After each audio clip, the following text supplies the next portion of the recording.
Okay, so I want to do a really brief lecture for this chapter, and I'm going to start by a review of what we looked at last chapter when we talked about habits. Okay, so this is material taken from, I can't think of his first name, Charles Duhigg's book where he talked about a rat in a maze. So remember he said what happens, the rat's in the maze, it hears a click, it wanders around the maze, the very simple maze, kind of looking at things, and then it goes to the right, and then goes to the left, and it finds the chocolate. Okay, so this is what I wanted to show people. Okay, so this is the first couple of times that the rat is doing this. You see these spikes. This is high brain activity. Why? It's very new. The brain is engaged. Okay, so they have the click, the first section, the second section, and then gets the chocolate. Big spike. Okay. After many rounds, what happens? Do you see right here? There is low brain activity. And I know a lot of people picked up on this, but I want to go over it one more time because this is really crucial when we're thinking about habits. So after several rounds, okay, and I'll talk about what this means for people in a little bit. We don't know what is several brains, several rounds. So basically what has happened is as the rat created the habit, here's the click, there's a spike, runs through the maze, eats the chocolate. So there's a spike with the click, and there's a spike with the chocolate. But in the middle, it's the I don't want to say the brain is turned off, but basically that's what's happening, that the brain is not involved very much in this. So you remember the habit loop, the cue, the routine, the reward. The cue is the click, the reward is the chocolate, and the routine is what the rat does.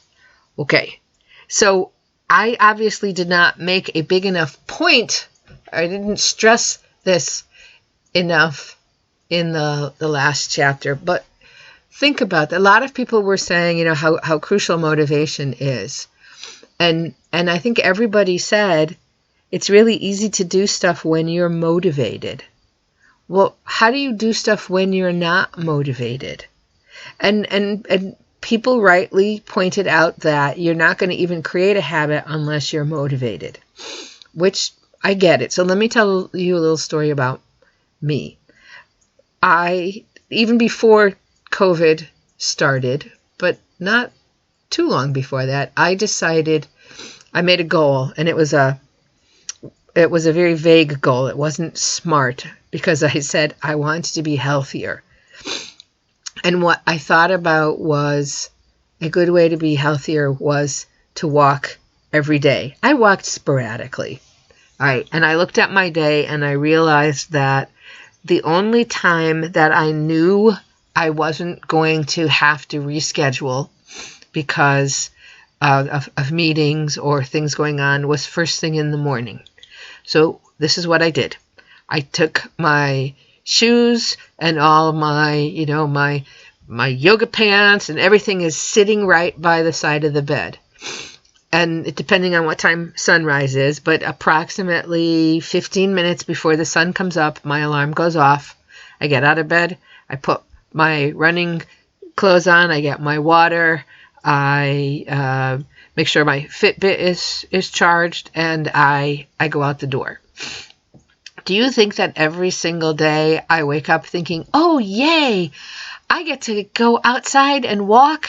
Right now I'm up to 3 miles, and in this 3 miles there are a lot of hills, so it's the equivalent of about 20 some odd flights of stairs.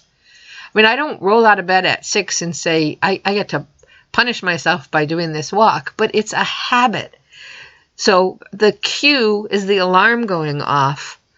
The reward is how great I feel when I'm very close to meeting my goal for the number of steps, and I feel energized. But my brain does not have to be involved in should I walk? Do I want to walk? Do I feel like walking? So think about these activities that you have where you don't have a lot of motivation. Maybe it's participating in a discussion. Maybe it's writing a journal. Usually there are certain school, college-related events for which you are not specifically motivated. You have a much better chance of getting things done if you create a habit. All right, now I'm sneezing. I get all choked up about the idea of habits. Okay, let me back up a little bit. And so I want to encourage you very much not to rely too much on motivation. Yes, you need it to get started. But as I said, that quote from Zig Ziglar, the problem, people complain that motivation doesn't last. Neither does bathing. That's why we recommend it daily. Do you have the oomph to motivate yourself over and over again every day? Or would it be easier to set up the habit and then you can turn your brain off in some ways? Okay, speaking of the brain, this is the first part of what we're looking at in chapter 3. And I just want to make a little tie-in here. In the text that I put up in Blackboard, there's a very, very basic diagram of the brain. But in the rats, what they did was they implanted neurons in the basal ganglia. Okay. It's a very primitive structure. So, okay. What you're going to do in chapter 3 is you're going to start with something that is a stripped down version of what you might learn about in human biology, and an even more stripped down version of what you would learn in anatomy and physiology. But since at some point you're going to have to take a science course, why don't you just take a look at it so you get a kind of a very basic overview of what might happen in the science course. This section leads into the section on mindset, which is all about the work that was done by Carol Dweck, who's a professor of psychology at Stanford University. She published this book I wonder, were you guys were still in elementary school, most of you, in 2006. So it's already slightly outdated, but it is based on years of study. So I want you to take a look at what she has to say about a fixed mindset and a growth mindset, and think about how these ideas relate to setting goals, because we talked about learning goals and performance goals in the last chapter. And then the last section of the textbook talks about the idea of choice. How much choice do you feel you have in what happens in your life? Now, let me use the example of COVID-19.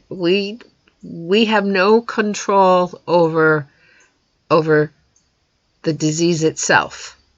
Okay, that is external to us. But I would argue we do have control over our actions. So if you think, well, there's nothing I could do, never mind, why bother? If you are a little bit of an Eeyore from Winnie the Pooh, you would have an external locus of control. If you have an internal locus of control, that is where you are saying, things that I do have an impact. The way I think and the actions that I take have an impact on the outcomes, right? Which for me is why I have become much less of a fan of the theory of motivation and a much bigger fan of the theory of habits. All right, so this is enough for now. I hope you enjoy chapter 3, and I will see you in the discussions later on.